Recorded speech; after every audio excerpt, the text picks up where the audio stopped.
Hello everyone, welcome to my channel. और आप सब कैसे हैं? आप सबकी पढ़ाई कैसी चल रही है? रिवीजन आप लोग कर रहे हैं? आज हम लोग क्या करेंगे बच्चों? आज हम अपना क्लास 9th का इकोनॉमिक्स का निर्धनता चैप्टर कंप्लीट करेंगे। ठीक है, कंप्लीट नहीं, हम स्टार्ट करेंगे और दो तीन वीडियोस आपको प्रोवाइड करेंगे जिससे आप बोर ना हो। ओके, जिससे आप आराम से देखकर आप समझ सके चैप्टर में आखिर है क्या। ओके, तो इस चैप्टर का नाम है निर्धनता एक चुनौती। ठीक है, निर्धनता क्या होता है जो कि आप सब जानते हो। निर्धनता है ना, निर्धनता का नॉर्मल मीनिंग तो हम सभी जानते हैं। निर्धनता मतलब गरीबी होती है ना।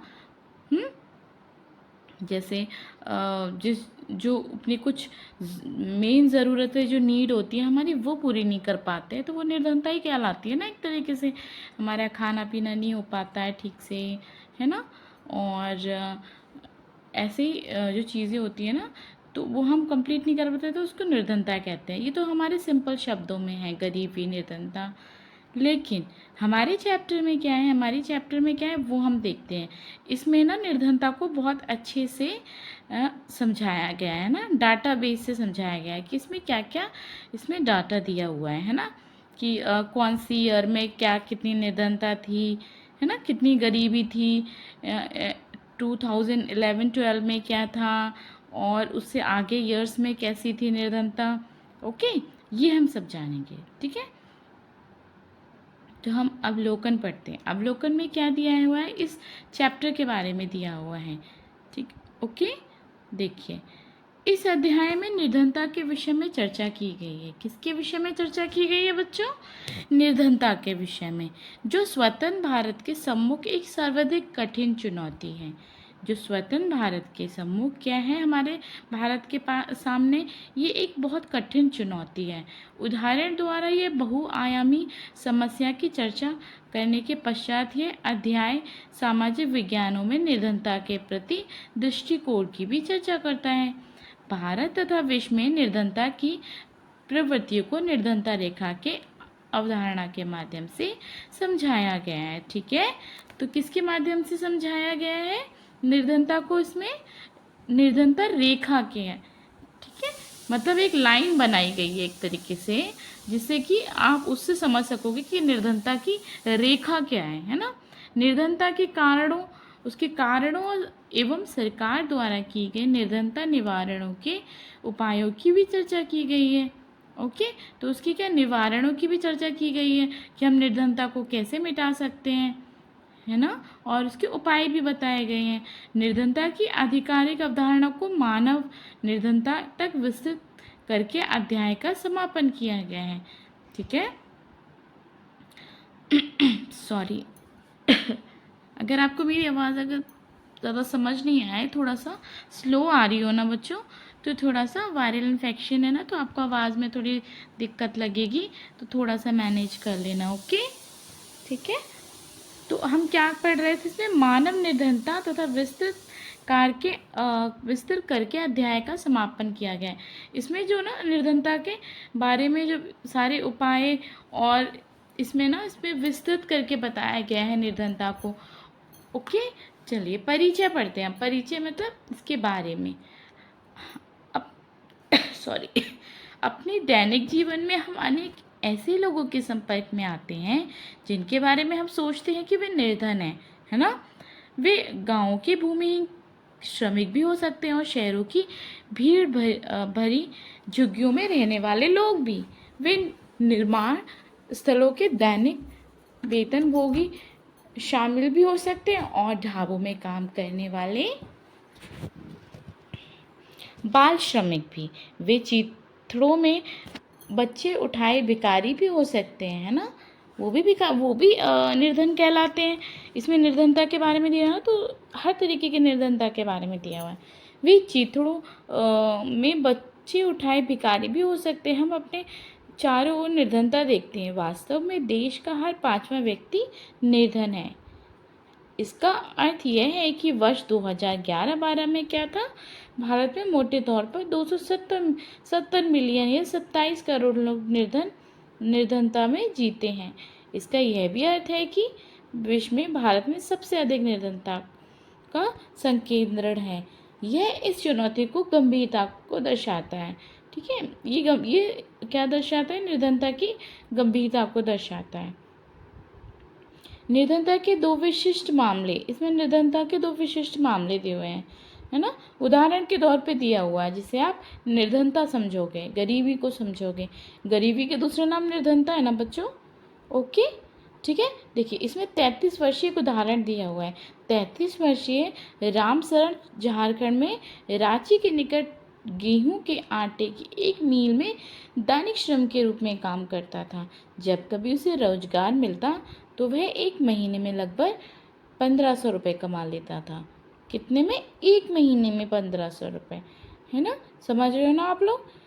तो यह 6 सदस्यों के परिवार को चलाने के लिए पर्याप्त नहीं था।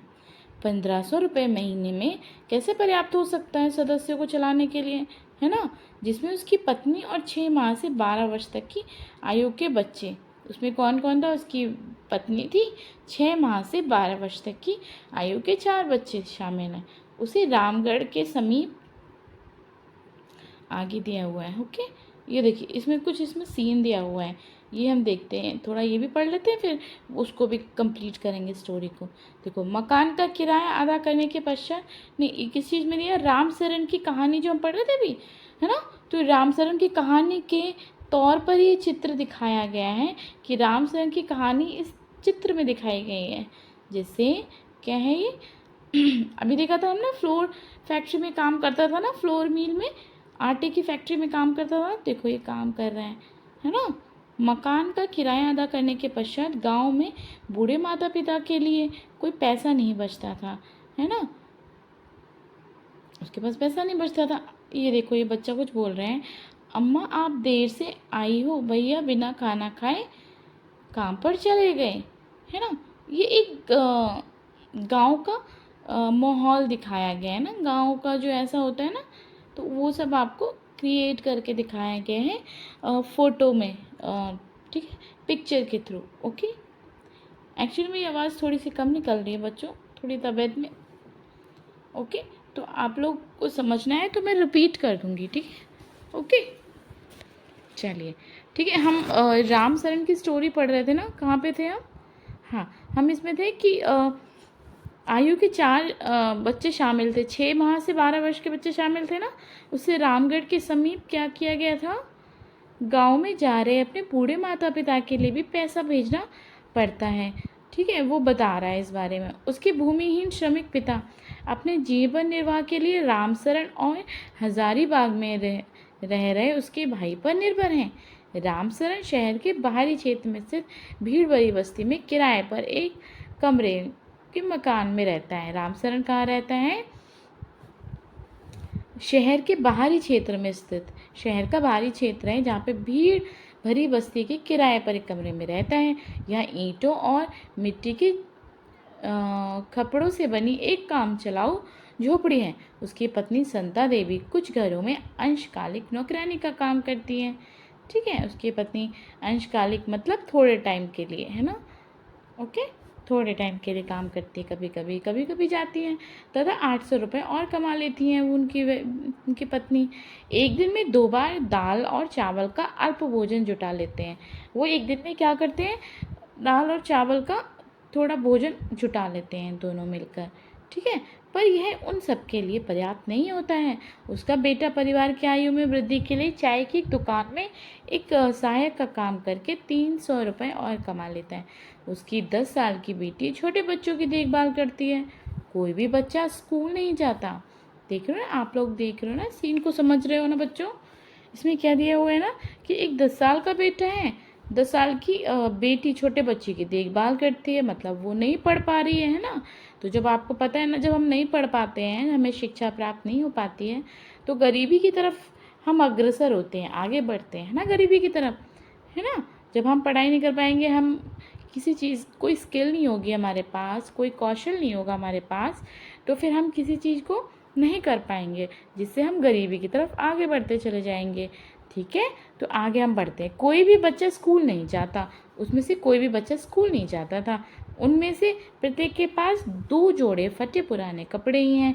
नए कपड़े तभी खरीदे जाते हैं जब पुराने बिल्कुल पहनने योग्य नहीं रहते हैं, है ना। इसमें आप देखो गरीबी का एक वो दिया हुआ है, कैसे निर्धनता कैसे आती है ना बच्चों। आप देख रहे हो ना किस तरह से निर्धन एक परिवार के बारे में दिया है, किस तरह से वो निर्धन है ना। उनके बच्चे नहीं पढ़ पा रहे हैं, उनके बच्चे ठीक से कपड़े नहीं पहन पा रहे हैं, ठीक है।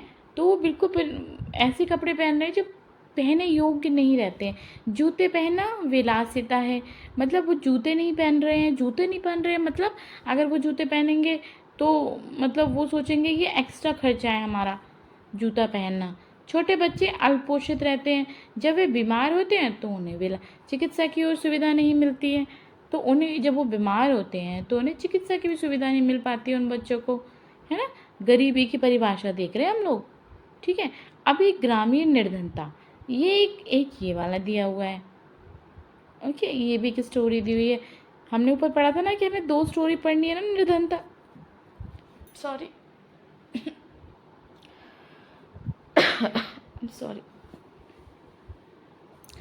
अब हम लखा सिंह की स्टोरी पढ़ेंगे, निर्धनता की, ग्रामीण निर्धनता। ये ग्रामीण निर्धनता है, ओके।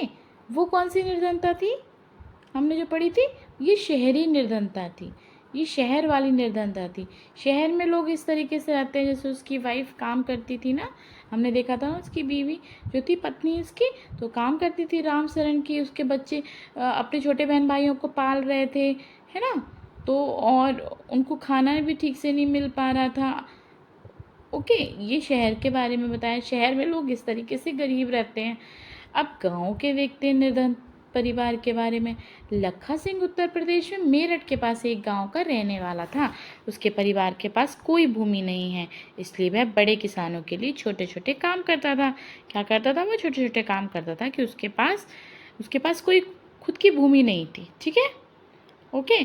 आप अनियमित आगे बढ़ते। काम अनियमित होता है और आय भी वैसी ही होती है ना। काम मतलब फिक्स नहीं होता है, तो कभी कभी मिल गया कभी नहीं मिल गया, तो उसकी इनकम भी वैसी होगी ना उसकी। कई बार उसे पूरे दिन की मेहनत के बदले 50 रुपये ही मिलते थे, है ना। लेकिन प्राय खेतों में पूरे दिन मेहनत करने के बाद उसे वस्तु के रूप में कुछ किलोग्राम गेहूँ, दाल या थोड़ी सी सब्जी ही मिल जाती थी। 8 सदस्य का परिवार हमेशा 2 वक्त का भोजन भी नहीं जुटा पाता था। क्या था निर्धनता में? जो 8 सदस्यों का जो परिवार था वो 2 वक्त का भोजन रोटी मतलब नहीं जुटा पा रहा था। लखा सिंह गांव के बाहर एक कच्ची झोपड़ी में रहता है। परिवार की महिलाएं पूरा दिन खेतों में चारा काटने और खेतों से चलाने के लिए लकड़ियां बीनने में ही गुजार देती हैं। उसके पिता की जो तपेदिक के मरीज थे, उसके पिताजी थे वो मरीज थे तपेदिक के। चिकित्सा के अभाव में 2 वर्ष पूर्व मृत्यु हो गई। अब उनको ट्रीटमेंट नहीं मिल पाया ना बच्चों, उनको चिकित्सा नहीं मिली तो क्या हो गया? मृत्यु हो गई उनके पिताजी की। तो ये गरीबी का आपको एक सीन नज़र आ रहा है ना बच्चों, निर्धनता का, जो कि गांव की निर्धनता है ना। क्योंकि उनके पास उतने पैसे नहीं थे कि वो उनका इलाज करा सकते थे, जिससे उनके पिता की मृत्यु हो गई। उसकी माँ अब उसी बीमारी से ग्रस्त है और उनकी जो माता जी थी उनको भी उसी चीज़ का इन्फेक्शन हो गया, तो वो भी उसी से ग्रस्त हो गई और उसका जीवन भी धीरे धीरे क्षीण हो रहा था, उनका जीवन भी धीरे धीरे कम होता जा रहा था। यदि गांव में मतलब उनकी बीमारी बढ़ती जा रही थी, है ना, तो उनके शरीर भी वीक होता जा रहा था, तो वो क्षीण होता जा रहा था, मतलब कमज़ोर होता जा रहा था और मतलब एक तरह से मृत्यु की तरफ एक तरह से अग्रसर हो रही थी वो, इतना ज़्यादा उनको भी इन्फेक्शन हो गया था, है ना। यदि गांव में एक प्राथमिक विद्यालय है और गांव में एक प्राथमिक विद्यालय भी है, लखा वहाँ भी नहीं गया। लखा जो था वहाँ भी नहीं गया। उसे 10 वर्ष की उम्र से ही कमाना शुरू करना पड़ा। उसे कितनी वर्ष की उम्र में कमाना शुरू करा? 10 वर्ष की। क्यों? आपको पता है ना क्यों छोटे बच्चे कमाना शुरू कर देते हैं? क्योंकि उनके घर में निर्धनता होती है ना बच्चों। निर्धन मतलब उनके माता पिता इतना नहीं कमा पा रहे हैं, तो वो बच्चे भी लग जाते हैं ताकि थोड़ी सी इनकम बढ़ जाए और उनको खाने पीने को और थोड़ा अच्छा मिल सके, है ना। अच्छा क्या, मतलब जैसे 2 वक्त का खाना मिल रहा था तो 3 वक्त का मिल जाए उनको, है ना। और बीच में थोड़ा उनको कुछ कपड़े उनको मिल जाएं अच्छे, है ना। इस तरीके से वो बच्चों को भी लगा देते हैं काम में। ओके। नए कपड़े खरीदना कुछ वर्षों में ही संभव हो पाता था, ठीक है। नए कपड़े पहनना वो बहुत कम खरीद पाते थे वो लोग, तो वर्ष भर में ही खरीद पाते थे। यहाँ तक कि परिवार के लिए साबुन और तेल भी एक विलासिता था, ठीक है। विलासिता मतलब एक तरह से जैसे हम लोग कुछ चीज़ ऐसे यूज़ करते हैं ना जिनकी ज़्यादा नीड नहीं होती है, लेकिन हम उसे यूज़ कर लेते हैं, हाँ ठीक है। क्योंकि जो लोग थोड़े से आर्थिक रूप से सही होते हैं ना, फाइनेंशियली ठीक होते हैं, तो वो अपनी हर नीड को पूरा करते हैं, ये भी चाहिए वो भी चाहिए। लेकिन जब गरीब है, जब इंसान गरीब है, बच्चा या जो भी गरीब है, तो वो तो उसके लिए एक एक्स्ट्रा ही चीज़ लगेगी ना, तो फालतू का खर्चा लगेगा, यानी विलासिता लगेगी, वो उसको विलासिता कहा जाता है उसको, ठीक है। तो तेल साबुन तो उनको विलासिता लग रही थी, मतलब उनको लग रहा था ये तो एक्स्ट्रा ही है ना, इतने गरीब थे तो सोच रहे हम क्या करेंगे तेल और साबुन को लगाकर, ऐसे ही ठीक है। तो मतलब आप देख रहे हो ना किस लेवल की निर्धनता है ना बच्चों, है ना। तो अब हम अपना चैप्टर छोटा ही कर रहे हैं ना, आपको तो पता ही है ना, छोटा छोटा मैं आपको वीडियो प्रोवाइड करती हूँ। तो ये चैप्टर हम ये वीडियो हमारी यहाँ पे फिनिश होती है, ठीक है। तो हम आगे हम कहाँ से पढ़ेंगे, आगे हम पढ़ेंगे यहाँ से, ये निर्धनता के उपरोक्त मामलों का अध्ययन करेंगे, ठीक है। निर्धनता से संबंध निम्नलिखित मुद्दों पर चर्चा भी करेंगे, जैसे भूमिहीनता क्या होती है, बेरोजगारी क्या होती है, परिवार का आकार कैसा होना चाहिए, निरक्षरता क्या होती है, खराब स्वास्थ्य, कुपोषण, बाल श्रम और असहायता, ठीक है। लखा सिंह की कहानी का हम ये जो चित्र दिया हुआ है ना, ये हम नेक्स्ट वीडियो में कवर करेंगे, ओके। अगर आपको देखो चैप्टर थोड़ा सा भी समझ में आता है, कुछ आपको इंटरेस्टिंग लगता है, तो आप लोग अपने इस चैनल को आगे बढ़ाइए, ठीक है। जैसे आपके जैसे फ्रेंड्स और इसमें जुड़ेंगे, तब मैं आपको और भी चीज़ें प्रोवाइड करूँगी, जैसे और भी आपको जैसे SST पढ़ा रहे हैं ना इसमें, तो आपको और भी चीज़ों की वीडियोस मिलेंगी, है ना। मैंने अभी देखो करंट अफेयर और GK भी मैंने ना आपको दी नहीं है, क्योंकि अभी देखिए इतना बड़ा हमारा चैनल अभी हो नहीं पा रहा है अभी, क्योंकि अभी आप लोग बहुत कम लोग जुड़े हुए हो। आप लोग अपने फ्रेंड्स को जोड़ो, ठीक है, शेयर करो अपने चैनल को, लाइक करो और सब्सक्राइब करो, ठीक है। फिर हम धीरे धीरे आपको ऐसे ही ईजी लैंग्वेज में सारे चैप्टर समझा देंगे, ठीक है बच्चों, 6 से 12 तक के, ओके, ठीक है। और हम लोग जो हिस्ट्री और हिस्ट्री और पॉलिटी है ना, हिस्ट्री और पॉलिटी कर रहे हैं, तो उसमें जो हमारे फ्रीडम फाइटर्स हैं ना, उनकी हम बायोग्राफीज़ भी कर रहे हैं, ठीक है। और आप उनकी बायोग्राफीज़ देख लोगे, गांधी जी की बायोग्राफी है ना, और चाणक्य की बायोग्राफी, ये सब आप अपने प्लेलिस्ट में जाके देख सकते हो, ठीक है। ओके, ठीक है, नेक्स्ट वीडियो में मिलते हैं, तब तक आप लोग अपना ध्यान रखिए और पढ़ते रहिए, ठीक है, और क्लास में आते रहिए। Okay, thank you.